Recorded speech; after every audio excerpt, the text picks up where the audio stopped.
Bonjour à toutes et à tous, bienvenue sur Cannes TV. Nous sommes en complet différé du championnat de France 2023 de Douai, mais nous sommes en direct sur Twitch. Et je suis pour commenter cette vidéo avec Zippo. Salut Zippo.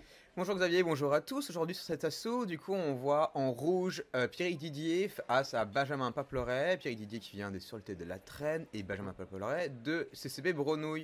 On est sur les secondes séries masculines. On est encore donc le samedi matin. On est sur les qualifications encore, c'est ça? Ah ouais, ça vient juste de commencer. Là, c'est des tout premiers assauts des tireurs, donc il se peut qu'ils soient pas encore complètement dedans. Donc on va voir ça, et surtout effectivement c'est la phase de qualif, donc il faut à la fois rentrer dans la compétition et pas se louper parce qu'il n'y a pas beaucoup de chances de se rattraper après. C'est ça, il n'y a que 2 à 3 assauts, donc ça peut être, chaque assaut est vraiment important et chaque victoire est vraiment importante pour se qualifier à ce moment-là. Ouais. L'arbitre c'est Jean-Philippe Allon, on voit au niveau du jugement Quentin Lautier, moi, Aurélien Zippo, et je pense que c'est Kirin le troisième. Ouais, Kirin Mena. Et directement, voilà, une belle intervention directe de Benjamin Papeleret qui reprend l'avantage avec justement des attaques assez rapides et de la part des postes pour bloquer son adversaire. Il sait qu'il a un avantage, il était déjà parti déjà sélectionné l'année dernière, il avait eu un avantage un peu là-dessus, dans la zone de touche. Mais ça c'est bon, je pense aussi une petite obsession défensive à la rigueur. Et Benjamin sait qu'il a un avantage sur cet assaut, il sait qu'il a déjà eu des victoires. Là où Pierrick, on l'avait déjà vu dans le circuit il y a quelques années, mais il n'avait pas autant performé que Benjamin l'année dernière sur ses résultats, quoi. Ouais, là on a vu plusieurs interventions de l'arbitre sur des parades-ripostes qui touchaient, mais sur le genou. Donc il faut que Benjamin fasse attention, descendre un peu soit la main, soit descendre un peu plus ses fentes de façon à toucher la zone de touche, valide. Et une sortie d'air pour Pierrick. C'est ça que là, du coup, avec le cadre, on le voit moins bien, mais Benjamin a réussi à le cadrer, il l'a amené vraiment là, il le voulait. Ouais. Avec vraiment pas mal de déplacements et des attaques offensives latérales pour le faire sortir. Là, on voit que Benjamin mène un peu, on voit le pousser Pierrick à l'extérieur. Il cède pas de terrain, hein, il cherche à faire ses parades-ripostes sur place, là où Pierrick se fait un peu plus déplacer par Benjamin latéralement et sur le bord de l'air. En effet, Benjamin varie aussi ses attaques avec des attaques très rapides et des ralentis pour casser le rythme de l'adversaire et l'empêcher vraiment d'avoir une accélération puis un ralentissement qui bloque l'adversaire et qui le frite dans son mouvement. Alors, des tentatives de Pierrick de remonter justement avec la parade-riposte et la contre-attaque, mais Benjamin était en vigilance et il a réussi à le contrer, à le reprendre. Pour l'instant, Benjamin arrive à bien mener son assaut comme il le souhaite, à amener Pierrick là où il le veut. Il cherche le barrière. C'était pas mal, c'était un joli mouvement ça. Pierrick qui cherchait des feintes, on a vu qu'il changeait un peu de strat plutôt que des attaques directes. Il a commencé, il a fait une feinte ou deux. Là il cherche les jambes de Benjamin, ça il ne le trouve pas. Benjamin qui contre, mais attention, voilà, parade riposte entre Pierrick qui était prioritaire sur cette action-là. Il avait armé le premier en effet. La parade riposte, par contre ça touche. Ah, ça c'est beau, en tête, remontée. Attention par contre à l'alignement canne, bras, épaule. Ça a été un des gros points sur lesquels les officiels été particulièrement vigilants. Tandis que Benjamin touche la jambe arrière, puis après attention, l'anti-jeu, il touche arrière de Benjamin, pas de touche en tête, mais par contre il retouche en jambe après. Un enchaînement qui amène pas mal de points. Là, ouais, voilà, probablement problème d'équipement. Un problème d'équipement, mais surtout un avantage qui est pris par Benjamin, les deux qui s'attaquent, mais pas d'intervention d'arbitre, par riposte de Benjamin qui va chercher la jambe arrière, puis la jambe avant, Pierrick qui est un peu débordé sur ces actions-là, par les incertitudes que met Benjamin dans son action. Oui, il arrive à enchaîner énormément, à créer du jeu, et en plus à toucher l'adversaire pour l'obliger à bloquer, à casser ses enchaînements et à l'empêcher de lui-même enchaîner.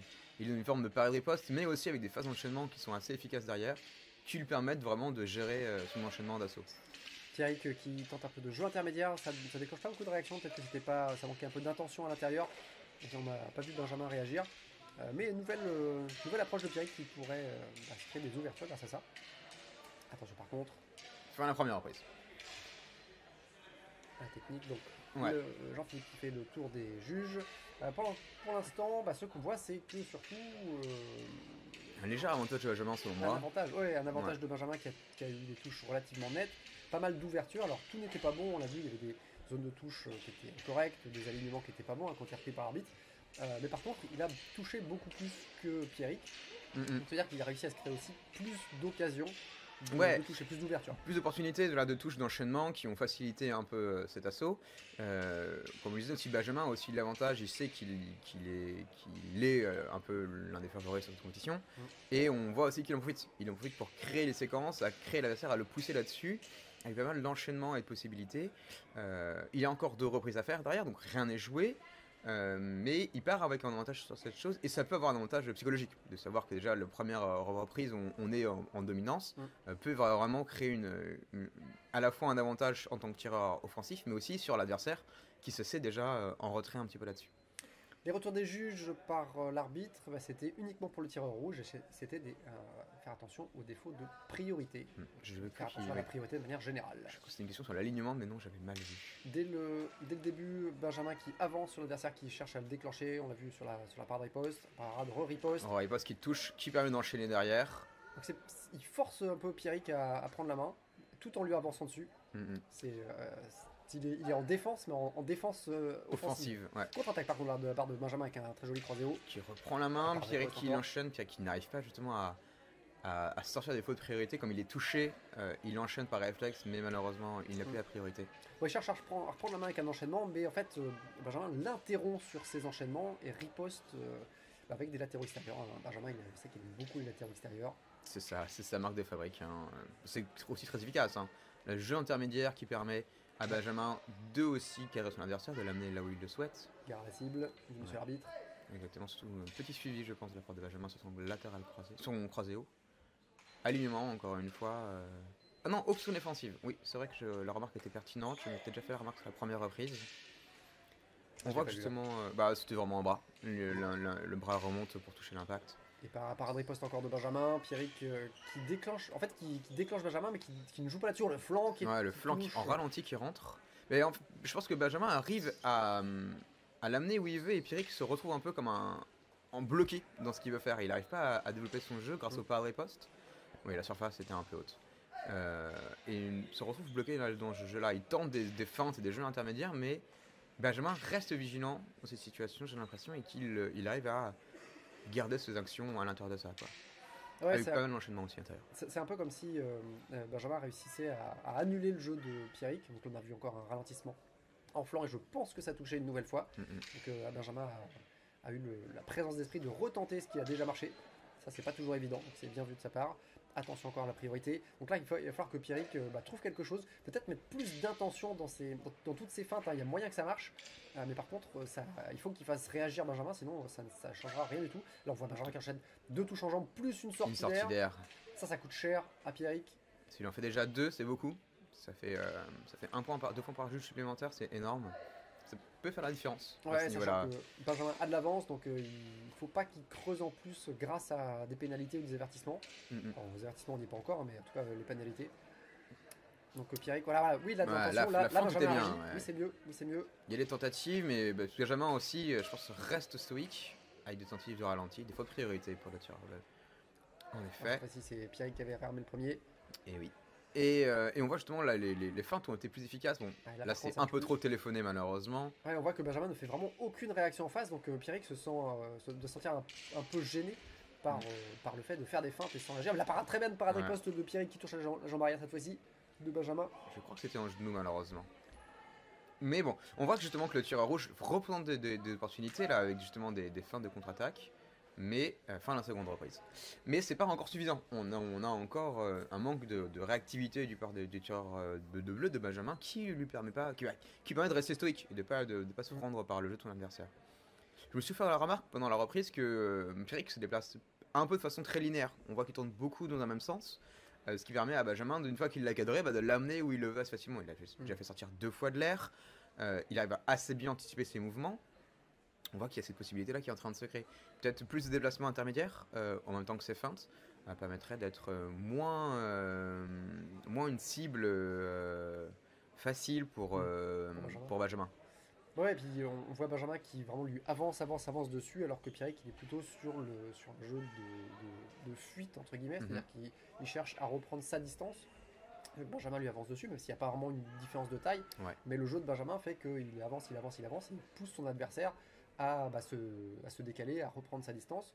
Mais en fait, c'est un peu le jeu du chat et de la souris, sauf que c'est le chat qui manipule la souris. Exactement. Et là, on a un avantage encore. Encore une fois, c'est sa seconde reprise, on a un avantage Benjamin, on l'a pas précisé, mais selon moi, je pense qu'il y a encore un avantage Benjamin. Ça, les problèmes de trajectoire, on avait déjà été remonté pendant l'assaut par l'arbitre, mais c'est bien de le réindiquer parce qu'on a eu beaucoup de remarques en tant qu'officiel cette année, surtout sur l'alignement caméra-épaule, qui était une chose sur laquelle on était avancé, mais aussi sur les trajectoires. Beaucoup de tireurs en latéraux ont des trajectoires qui sont un peu plus aléatoires. Avec une reprise directe de Benjamin qui attaque et de l'intentative de parade riposte de Pierrick, mais encore une fois reprise en parade riposte par Benjamin qui ne lui laisse pas la possibilité de vraiment développer un jeu. Et Benjamin qui tombe à la fin de l'enchaînement. Esquive par contre de Pierrick, on a vu au début que ses intentions étaient un peu plus marquées sur ses feintes, donc peut-être que son second l'a un peu boosté de ce côté-là. Par contre la touche de Benjamin, j'ai l'impression que c'était un peu haut, mais par contre la deuxième elle est bonne. Ouais. Attention, c'est ça, zone de touche. J'ai la même petite trajectoire, mais ça c'est intéressant comme situation. Là c'est Pierrick qui repart tout de suite, mais par contre qui est déstabilisé. Il cherche la parade riposte, là c'est une phase d'accélération entre les deux. Les deux ouais. On vu les touches en bras. Quelque chose qui n'allait pas, ils sont arrêtés d'eux-mêmes. Pour voir si l'arbitre a arrêté. C'est là on voit aussi que la présence de l'arbitre sur les zones de touche et les arrêts sont assez présents et assez importants, quoi. Ouais. Petit jeu intermédiaire, tentative de feinte de Pierrick avec peu de réaction, voire aucune réaction. Un ralenti mais crocheté de la part de Benjamin.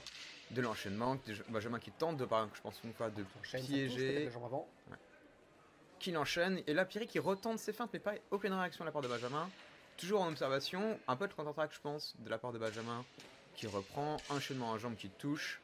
La force était un peu basse, un peu haute pardon. Manquait de trajectoire justement. Pierrick qui essaye très régulièrement d'aller chercher Benjamin en jambe avant avec des flexions. Avec des flexions, mais ça passe assez peu. Et on a vu là une retouche encore de Benjamin. Benjamin qui continue à creuser l'écart, Pierrick qui cherche des solutions mais qui ne trouve pas, qui s'approche du bord de l'air. Attention à la sortie. Et ressorti d'air. Et ça y est, c'est refait. Benjamin qui l'a repoussé, on l'a vu avec très lentement. Il a juste l'intention a suffi en approchant un peu, en poussant petit à petit Pierrick vers le bord. Ouais, et ça a marché. C'était pas mal. Là il réaccélère. Il cherche la variation de rythme. Par contre, Pierrick qui tente la contre-attaque, ça ne passe pas, Il y avait une réaccélération derrière de part de Benjamin qui réussit à reprendre. Apparemment, je pars de riposte. Attention à la priorité, dit monsieur l'arbitre. Rappel, la priorité c'est important. Priorité, égalisabilité. On la touche la jambe arrière de Pierrick. Qui enchaîne, qui tente quelque chose, mais Benjamin reprend la main, qui reprend sur des enchaînements avec des enchaînements tête-jambe qui fonctionnent assez bien. Assez stéréotypé, mais qui fonctionne sur l'adversaire, qui a justement à le bloquer là-dessus, comme on l'a vu, à l'amener là où il le souhaite, avec pas mal d'enchaînements et de possibilités. La jambe arrière, pourquoi pas Pierrick, il a vu que ça marchait. Et c'est la fin de reprise et la fin de l'assaut. Un assaut assez intéressant, avec d'un côté un tireur qui a de l'expérience, qui était un peu favori comme le proposait Benjamin, mais aussi en face Pierrick, qui a voulu tenter des choses, c'est pas non plus laisser faire à proposer des feintes, tenter de l'habilité, mais on va voir qui sur le résultat de cette dernière reprise prend la main et prend cette victoire. C'est vrai que Benjamin a fait moins de touches sur la dernière reprise que sur les deux précédentes. Cependant, il avait tellement d'avance de toute façon que il y a aucune chance que Pierrick réussisse à rattraper le retard. Il y a eu quelques ouvertures, on a vu un Pierrick qui touchait en jambe arrière, qui réussissait à surprendre Benjamin sur une ou deux actions, mais ce sera clairement insuffisant pour remonter au score. Et éventuellement, si très peu de touches de Benjamin ont compté aux premières reprises, on peut peut-être tenter l'égalité. Il y a quand même 2 sorties d'air, 3 sorties d'air. Il y a 3 sorties d'air, ça va être assez létal. On a vu que ça faisait une très grosse différence chez les officiels ces dernières années.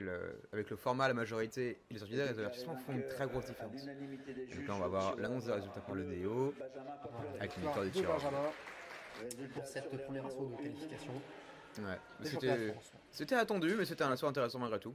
Je trouvais qu'il y avait des choses à voir qui étaient intéressantes. Tentative de Pierrick qui n'était pas non plus. Il se pas laissé dominer, il se pas laissé écraser par son adversaire. C'était assez intéressant quand même. Ok, et écoute, merci Zico, merci à tous. Et puis évidemment, à très bientôt. Sur Cannes TV.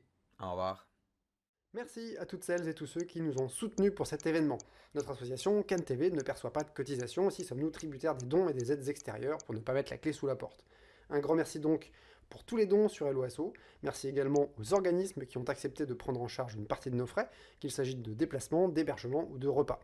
Et que vous ayez contribué ou pas, n'hésitez pas à vous abonner à la chaîne, à partager, à cliquer sur j'aime ou à écrire un petit commentaire. Cela aide au référencement des vidéos et au-delà de faire connaître CanTV, à rendre notre discipline un petit peu plus visible.